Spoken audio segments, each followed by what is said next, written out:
지난 시간에는 욥이 친구들에게 하나님이 자기를 잡기 위하여 그물을 치고 그 안에 가두어 자신을 굴하게, 내가 원하지 않는데 하나님이 억지로 나를 굴복시키셨다고 말하며 여전히 불행의 원인을 하나님 탓으로 돌리는 것을 볼 수 있었습니다.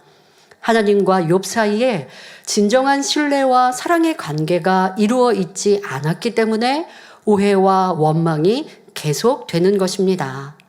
오늘 살펴볼 욥의 고백 속에도 여전히 변명과 원망, 하나님을 오해하는 모습을 볼 수 있습니다. 욥은 여전히 하나님을 오해하는 가운데 다음과 같이 말합니다. 욥기 19장 8절에 그가 내 길을 막아 지나지 못하게 하시고 내 첩경에 흑암을 두셨으며 말합니다. 본문에 첩경이란 지름길을 말하고 흑암은 몹시 캄캄한 암흑을 말합니다. 사람이 지름길로 가는데 갑자기 캄캄한 어둠이 앞길을 덮는다면 얼마나 절망스러운 일입니까? 욥은 좋은 환경과 미래를 향해 지름길로 나가고 있었는데 하나님이 이 모든 것을 흑암으로 막으셨다며 얼마나 고통스러운지를 호소하고 있습니다. 그러나 이는 욥이 하나님의 마음을 너무나 모르는 까닭에 하는 말이지요. 하나님께서는 욥의 정직함과 순전한 행함을 아셨기에 그에게 진정한 축복을 주시기 위하여 연단을 허락하셨고 또 이 과정이 저와 여러분에게 지표가 되도록 성경에 기록해 두셨습니다. 하나님께서는 자녀들이 어떤 시험 환난이 닥친다 해도 흔들리지 않는 믿음으로 하나님 감사합니다. 하나님의 뜻대로 하옵소서 이러한 고백을 할 수 있는 중심이 되기를 원하십니다. 이것이 진정한 신뢰관계이지요. 부모가 자녀에게 해로운 일을 시키거나 나쁜 길로 인도할 리 없습니다. 이를 자녀가 믿는다면 당장은 싫은 일이나 힘든 일을 부모님이 시키셔도 기쁨으로 순종할 수 있습니다. 욥은 아직 이런 영적인 믿음을 이루지 못하였기에 연단을 통해 육의 믿음을 보이고 있습니다. 본문 욥기 19장 9절에도 욥은 하나님이 나의 영광을 벗기시며 나의 면류관을 머리에서 취하시고 라고 말합니다. 면류관은 왕의 정복에 갖추어 쓰는 관으로서 권세를 상징하고 영광이란 빛나고 아름다운 명예를 말합니다. 그러면 하나님이 욥의 영광을 벗기시며 면류관을 취하셨다는 것은 무슨 의미일까요? 이는 한마디로 하나님께서 욥의 명예와 권세를 빼앗았다는 것입니다. 이렇게 자신의 불행의 원인을 하나님께 돌리는 말은 욥이 얼마나 육적인 사람인지를 알려주고 있는 것입니다. 이어지는 본문을 보면 욥은 욥기 19장 10절 11절에 하나님이 사면으로 나를 허르시니 나는 죽었구나. 내 소망을 나무 뽑듯 뽑으시고 나를 향하여 진노하시고 원수같이 보시는구나 말합니다.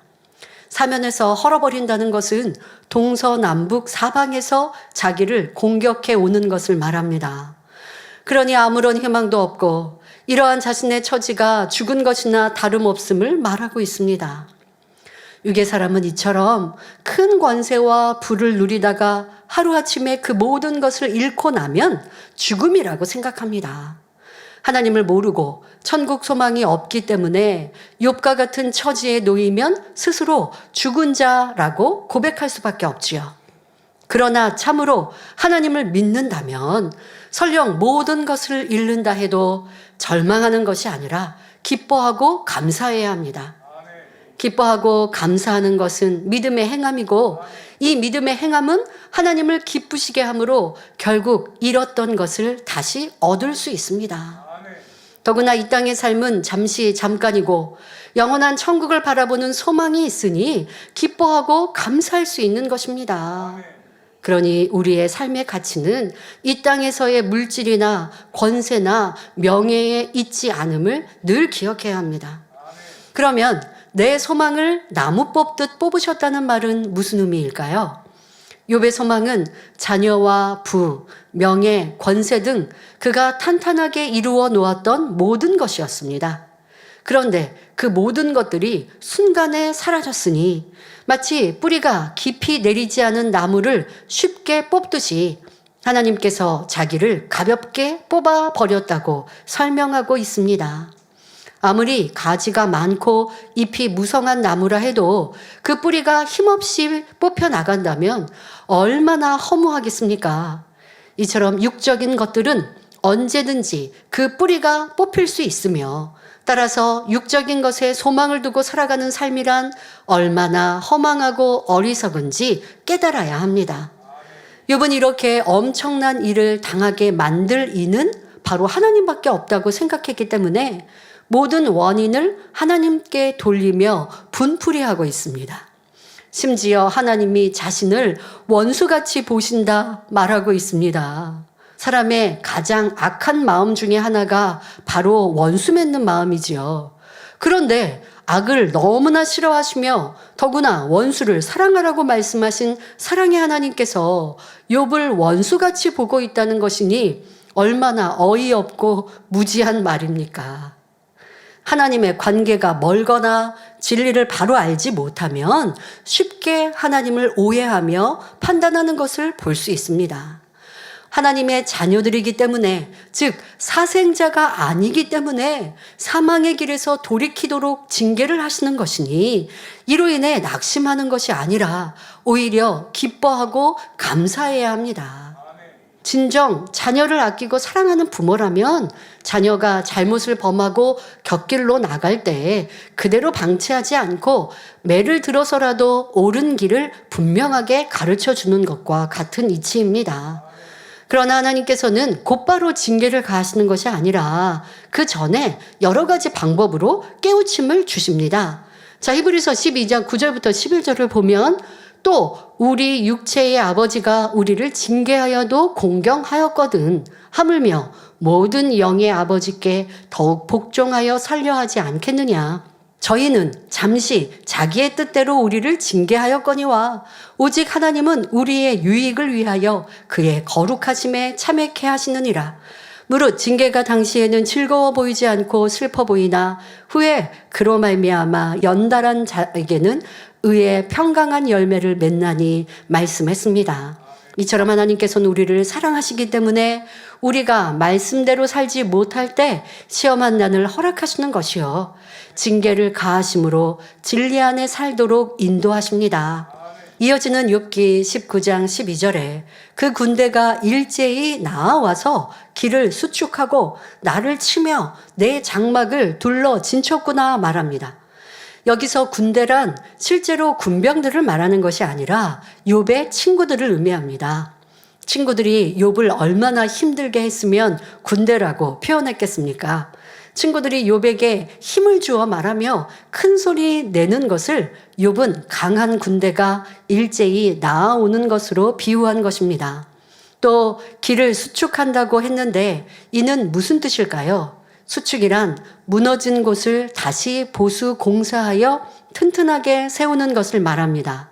즉 낡은 것을 새롭게 고치고 더 낫게 손질한다는 것이니 문자적으로는 좋은 의미이지만 욥은 전혀 다른 뜻으로 말하고 있습니다.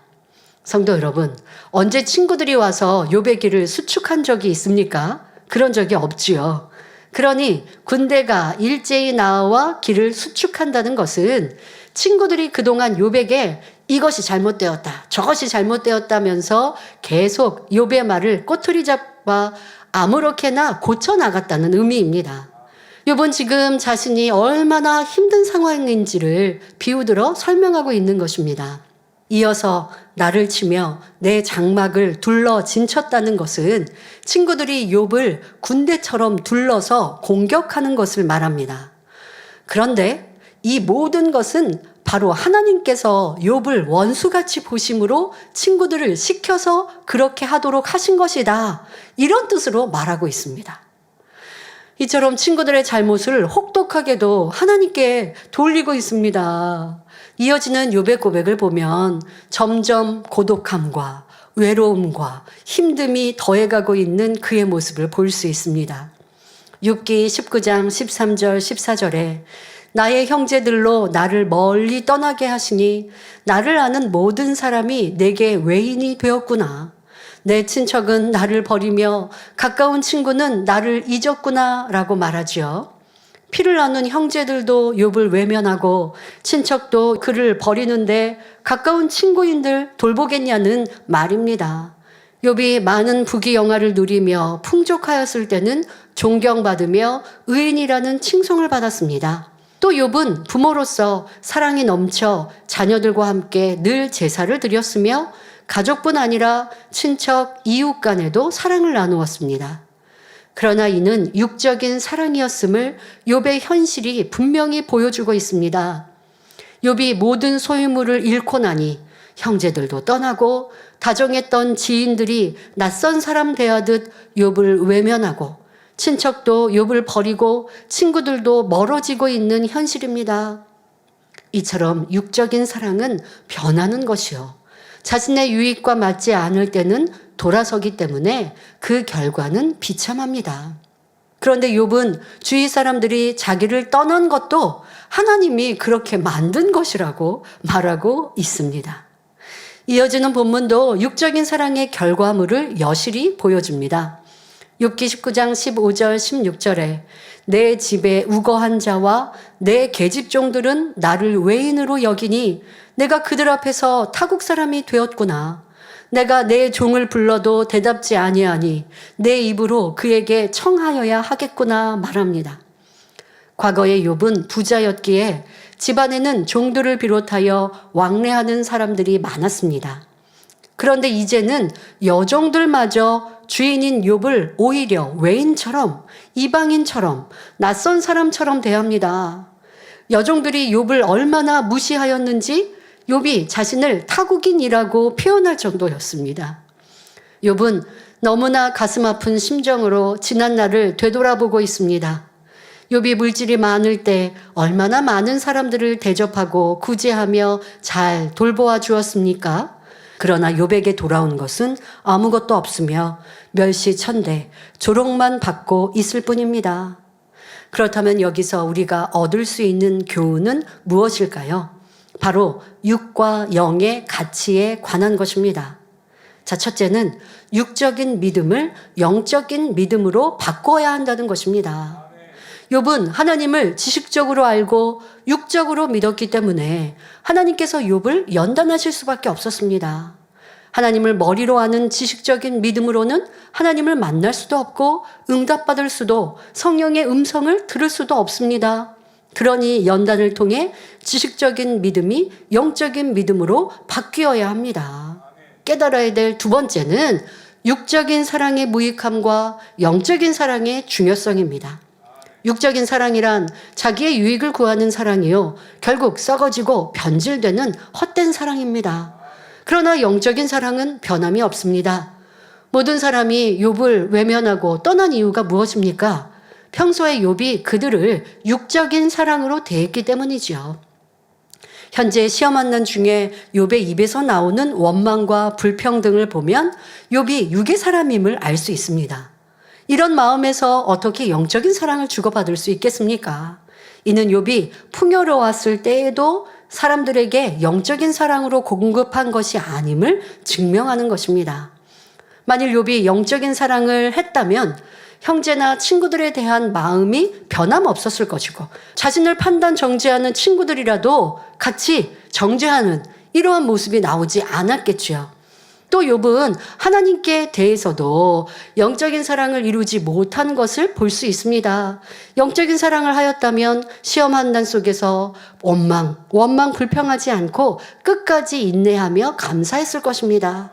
하지만 욥은 하나님에 대한 사랑도 온전하지 못하였습니다. 이렇게 욥의 사랑이 육의 사랑이니 욥의 사람들 또한 욥을 외면하거나 떠났던 것입니다. 성경에서는 변하지 않는 영적인 사랑이 나옵니다. 대표적으로 다윗과 요나단의 사랑을 들 수 있습니다. 사무엘상 20장 17절에 요나단이 다윗을 사랑함으로 그로 다시 맹세케 하였으니 이는 자기 생명을 사랑함같이 그를 사랑함이었더라 했습니다. 이처럼 요나단은 다윗을 위해 생명도 줄 수 있었고 이러한 사랑이 죽을 때까지 한결같았습니다. 요나단을 향한 다윗의 사랑도 마찬가지입니다.